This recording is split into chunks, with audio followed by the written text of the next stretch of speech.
Welcome to an EchoTales production, where ordinary places hold extraordinary secrets.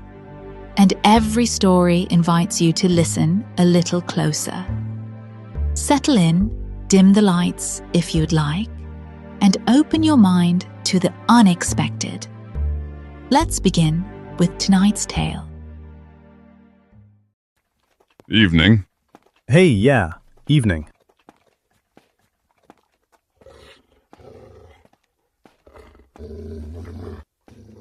Evening. What?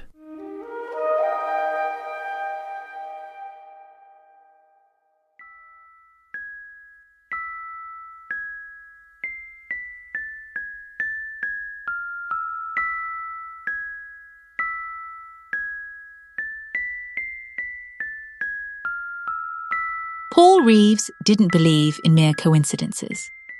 Not the kind people brushed off as harmless or explained away with a shrug.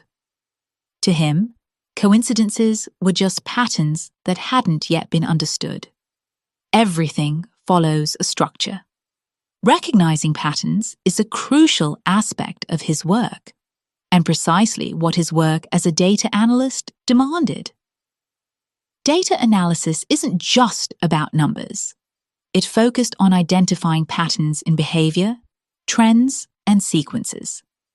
This approach reveals underlying consistencies in phenomena often perceived as random, such as weather patterns, traffic flow, consumption rates, and timing.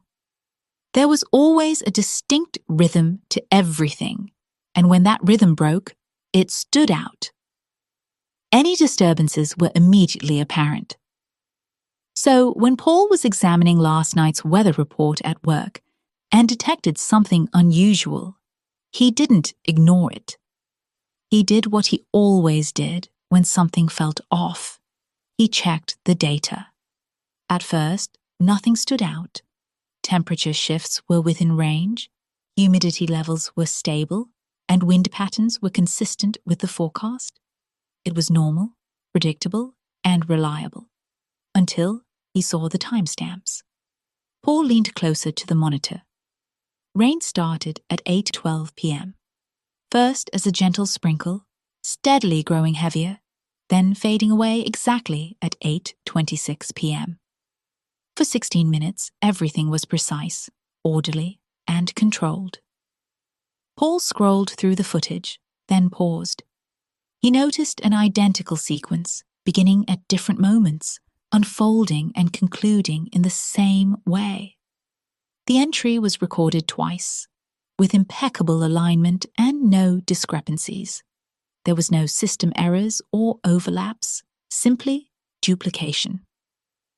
Paul reclined in his chair, his gaze fixed on the monitor, eagerly awaiting a resolution to the anomaly. However, the figures remained unchanged, and the repetition persisted. For the first time, Paul realized that he wasn't observing the emergence of a new pattern, but the recurrence of an existing one. He hadn't slept much after seeing this. Not because he was afraid, but because it didn't make sense. And if something didn't make sense, it meant something was wrong. Paul didn't panic. That wasn't how his mind worked. He didn't jump to conclusions. He observed, compared, and verified. If something didn't make sense, there was a reason. There had to be. He checked the data again. Same timestamps, same sequence, same result. Nothing changed. Paul opened a second dataset and cross-referenced it. He ran the comparison twice, then a third time, but slower. It was still identical, not mirrored or duplicated by error, but repeated perfectly. Paul exhaled quietly and leaned back with his eyes fixed on the screen. It wasn't the numbers that bothered him. It was the precision. Every system had noise and minor inconsistencies, but these deviations were small. Paul reached for the notebook he kept beside his keyboard. He jotted down the times. 8:12 and 8:26, a 16-minute gap. He stared at the numbers for a moment before closing the notebook. Something about the pattern, the spacing, and the uneasy sense of repetition felt off. Paul rubbed his eyes and glanced at the clock. It was morning. Pale light streamed through the office windows, accompanied by the usual quiet hum that continued as it should. Everything seemed to be in place. Yet, he couldn't shake the feeling that something had slipped. But it wasn't enough to disrupt the world around him. Not yet, anyway. We'll return shortly with Act 1.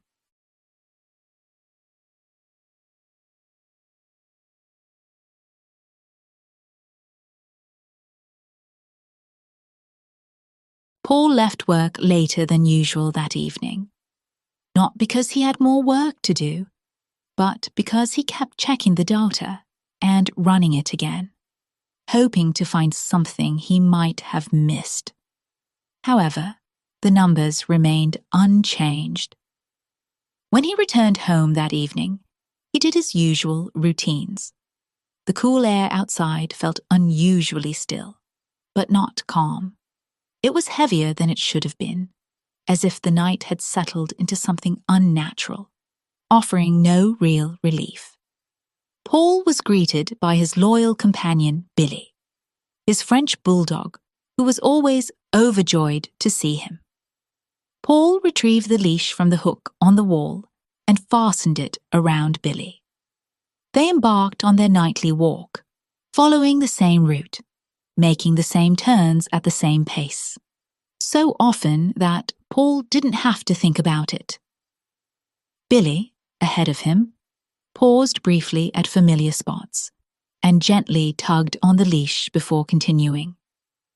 A man approached from the opposite direction, his head slightly lowered and hands tucked into his pockets.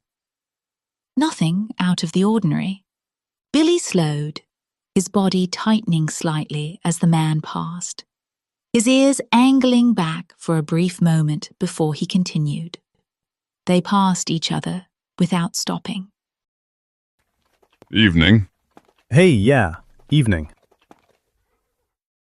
A few seconds later, Paul noticed the same man approaching from the opposite direction, his head slightly lowered and his hands tucked into his pockets. Billy stopped this time. A low growl rumbled in his throat as he pulled back slightly on the leash, resisting the approach.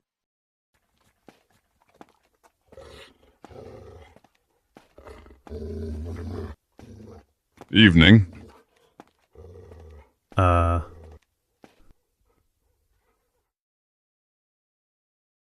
Paul stopped and looked back.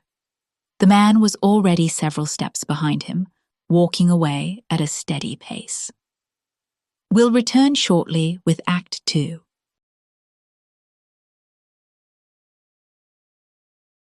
Paul had a restless night. The encounter with the man didn't make sense to him. It felt like something was missing. By morning, the feeling remained. As usual, he went about his daily routine, walking Billy, preparing breakfast, and driving to work. The sequence of events were the same, but Paul couldn't shake the feeling of last night's encounter.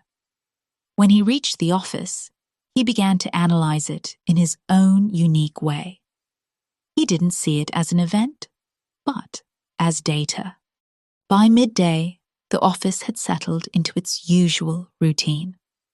The rhythmic tapping of keyboards, low conversations, and the steady hum of running systems filled the background.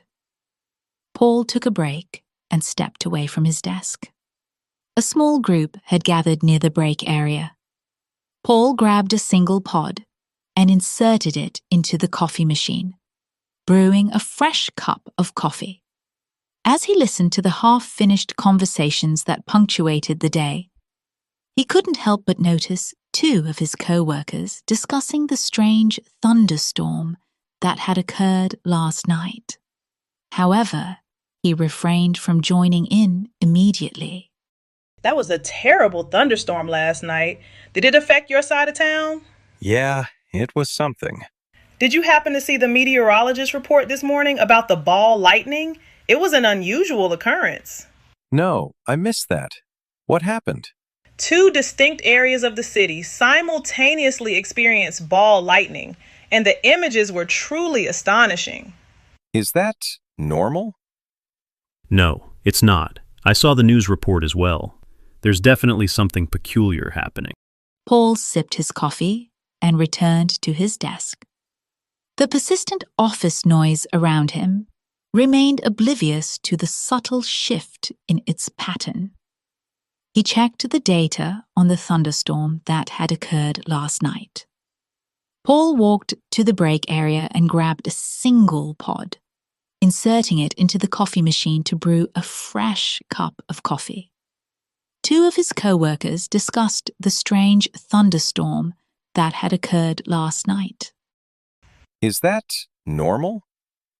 No, it's not. I saw the news report as well. There's definitely something peculiar happening.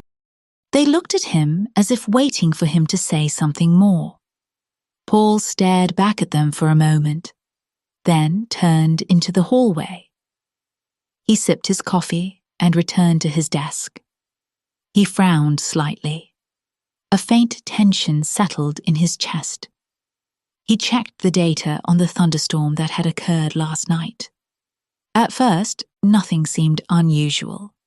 Wind speeds, pressure shifts, and precipitation levels were all within the expected ranges, which was typical for any system. Paul leaned closer to the screen, his eyes fixed on the ball lightning in two locations, miles apart. He pulled up the timestamps. The first occurrence begun at 9:18, 12:03. A sudden spike in electrical activity had been detected, and it had been brief yet intense, lasting only a few seconds before disappearing. Paul scrolled through the data, his eyes fixated on the second occurrence. It occurred at 9:18, 12:04, miles away, a millisecond apart. The same spike, duration, and intensity. It was perfectly aligned. He stopped scrolling. His gaze moved back and forth between the two entries. He opened a second dataset and cross-referenced it, running the comparison again. The results were identical. Paul sat back slowly, the office noise continuing to surround him, unchanged. This time he leaned forward, more deliberately. He stared at the screen, observing the two locations separated by miles, but connected by something far more precise. A delay so small it shouldn't matter, but it did. Because it meant the second event didn't occur on its own, it followed. Paul realized something in that moment. The data wasn't spreading. It was repeating. We'll return shortly with Act 3. It was the weekend, and Paul stepped outside to check his mail. He noticed that several of his neighbors had gathered near the curb. They weren't engaged in conversation. Instead, they stood still, gazing upward with their eyes fixed on the sky. None of them reacted when Paul approached them. He followed their gaze. The sky was overcast with thick clouds stretching across the horizon, but within them, he spotted lights. At first, they appeared as faint streaks of light, diffused behind the clouds, like distant beams piercing through an impossible surface. Some of his neighbors held their phones loosely at their sides, as if they had forgotten their purpose. No one spoke. The lights didn't fade. They remained fixed in the clouds, unchanged in shape, intensity, and location. Paul went back inside, grabbing his keys, phone, and wallet. By the time he stepped outside again, more people had gathered, gazing upwards. Paul got into his car and started the engine. He pulled onto the road and turned on the radio. For a moment, there was static, but then a voice cut through. We're getting a number of calls about unusual activity in the sky. If you're just tuning in, we're trying to understand what people are seeing. Hi.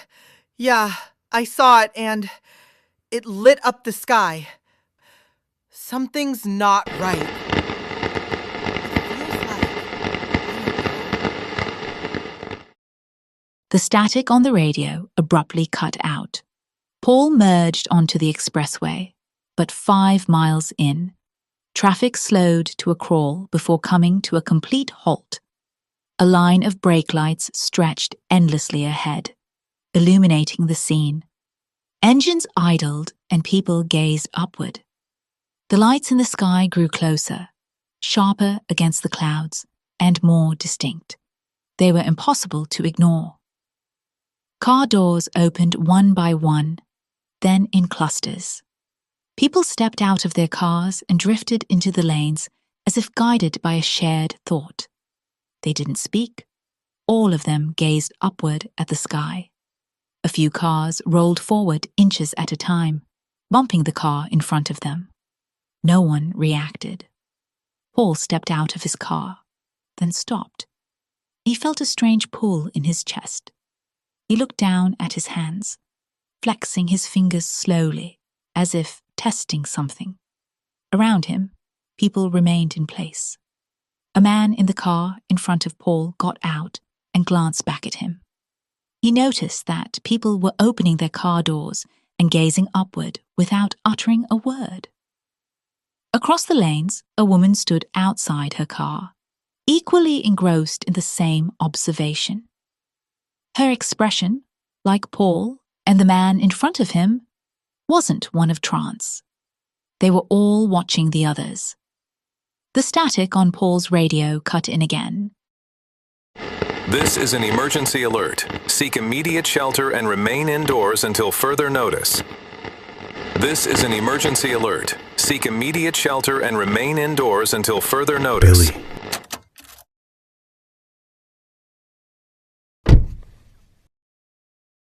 Paul turned off his car engine and closed the door. He walked in the opposite direction, calmly passing open car doors as people stood silently still, with their attention drawn upward as if everything else had fallen away. Some reacted to the lights, but others didn't. It felt like the world had slipped out of sync, and only a few could still move through it. He continued moving, gradually increasing his pace. The distance stretched out ahead of him. We'll return shortly with our final thoughts. Paul continued walking, though the distance ahead no longer seemed dependable. His footsteps formed a steady rhythm, but everything else around him moved differently, as if time had lost its place. People stood motionless, fixed on the sky. He attempted to focus on something stable, but even that felt uncertain now. Beneath it all, a quieter realization began to settle. Whatever had slipped out of sync wasn't meant to be noticed. Yet, some did notice. Some felt it. Some saw the gaps between moments. And, worst of all, it wasn't correcting itself. It was holding.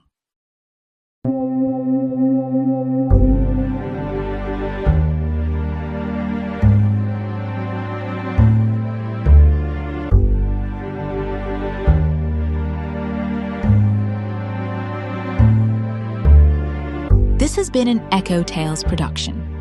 Thanks for listening. We hope you enjoyed today's story. Join us again for more intriguing tales from the shadows and the spaces in between. There are more mysteries waiting just beyond the quiet.